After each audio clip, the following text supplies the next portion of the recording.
followed it by a heavy home defeat. What are your thoughts on your start?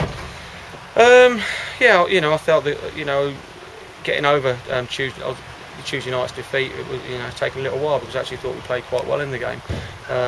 Controlled it for large parts, got some good areas, several cleared off the line, and on another day you could argue that we'd done enough to take something out of the game, as silly as it may sound, off the back of the 3-0 defeat. But it's important that we regroup, get ourselves back together, and if we're playing in that manner and with that purpose again tomorrow, we'd have a fantastic chance of coming through the game. You were very critical of the defensive display on Tuesday. Have you worked hard on this in training? I think it's something you point out. I mean, it's quite, for me, it's quite elementary, the mistakes we've made where we haven't got close to people and allowing crosses to come into the box all too easily, when there's been a chance and an opportunity to get closer to the man and close him down. So it's something we've discussed and looked at, and you make people aware of it. And I know that the guys concerned, they'll be the first to hold their hand up and say they can do better, and that's what it'll take tomorrow. Do you think you created enough chances during the game? I thought we were open and vibrant in our play. I thought we moved the ball very well. Got the ball in some really good areas. Like I say, several cleared off the line, and a fantastic spell after half time where we're pretty much camped in Gateshead's half. And that's where it takes some sort of understanding when you come off losing the game 3-0 and really feel as it's a smack between the eyes. But that's football. That's what it can do to you. And credit to Gateshead, they have that knack and knowledge at the moment, and togetherness to be able to come through games like Tuesday night, and that's why they were relatively successful last year. And that's what we need to work towards. But again, the lads have been really positive. We've had a discussion on Wednesday about the game, where we can do better, where we've done well, where we've done poor. And again, keeping everything in perspective, as I said, it may take a little while for us to settle down and just bring that bit of cohesion about the side and understanding, and that game-winning mentality to the side. And like I say, if we play in the manner that we did Tuesday and play like that, for the best part of the season, we'll be okay. What are your thoughts on facing your former team, Nuneaton?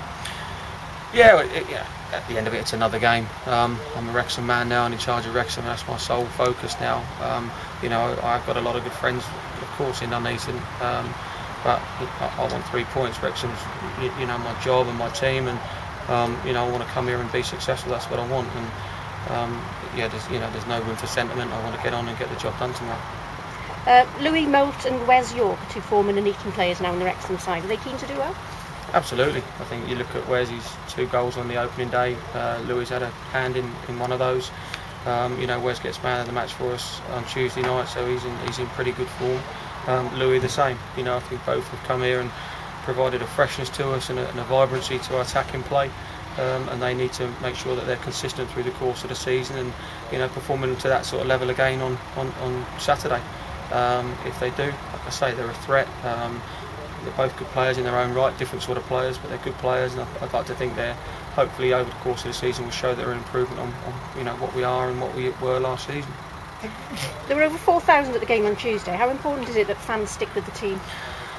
Absolutely, the atmosphere that they created, and that's probably my biggest disappointment, is that fans really played their part in lifting us and making that there's a real good feel about the place, and I know the players responded in the way that they tried to move the ball, albeit we didn't put the goals on the board like we'd have expected. But I think hopefully the fans will recognise that there's an energy and a good fitness level about the players. There's a good desire about the players to try and do well. And it's important. There'll be times when, like I say, we need that crowd all the time. And if we can, like I say, show that effort and determination and that desire that we've shown on Tuesday, again on Saturday, and moving into the season, then hopefully we can develop something at the racecourse and get it rocking again, and making it a real fortress, which is obviously the aim for all of us. 3 out of the next 4 games are at home. Have you got to make the home advantage count?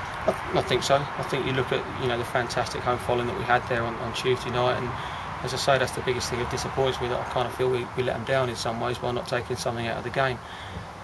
I temper that with the fact that I think Gateshead will be in and around there, and possibly the game against you have to play everybody twice. I appreciate that. Perhaps playing Gateshead a little further down the line, where we found our feet a little bit more, would maybe have suited us. But they're a stern test early on. But everybody, you can't really odds who you play and when you play them. That it comes out of the hat. You get on with it and deal with it. And hopefully we learn from from Tuesday night and understand from Tuesday night, and we move on and we progress starting with Saturday. Any injury news? Yeah, Dan Backman's taken a nasty knock to the head in training just now. I think he's gone off to the hospital. He looked as though he's concussed. So he's obviously a major doubt. I've obviously just come off the training field, so I don't know exactly where he's at, but I would say it's highly unlikely to feature tomorrow. Dean Keats is still probably about 4 days away from fitness. Other than that, everybody's come through, and you know, I'm expecting everybody else to be available for us. That's all I've got. It's not had much luck, Dan. You've got a knock on Tuesday. Yeah, that's right. You know, he's a brave boy that'll throw himself in there, and you know, that's a quality that you need as a goalkeeper. Is that braveness, and whether he's training or whether he's playing in games, you know, he trains the way he plays, which is important. And as a goalkeeper, you know, they're often classed as being need to be a little bit mad to be a goalkeeper, and you know, he's stuck himself in there. And it's a small-sided game that, whilst you've got to be careful and try and wrap people in cotton wool, you can't totally take it away.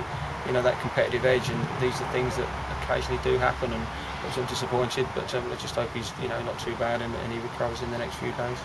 Somebody said he was unconscious for a few seconds out there. Yeah, I think so. You know, when I got to him and looked at him, it didn't look particularly great, but it was obviously the boys that got around him and put him in the recovery position and made sure that he is safe and what have you like. But he was certainly jaded when I got to him. So yeah, it's disappointing for him, but obviously, at this stage we just hope he's nothing more than that, and nothing more than a bang on the head, and he recovers as I say, in the next few days, and he's back and playing us very shortly. Okay, thanks. All right. Thank you very much.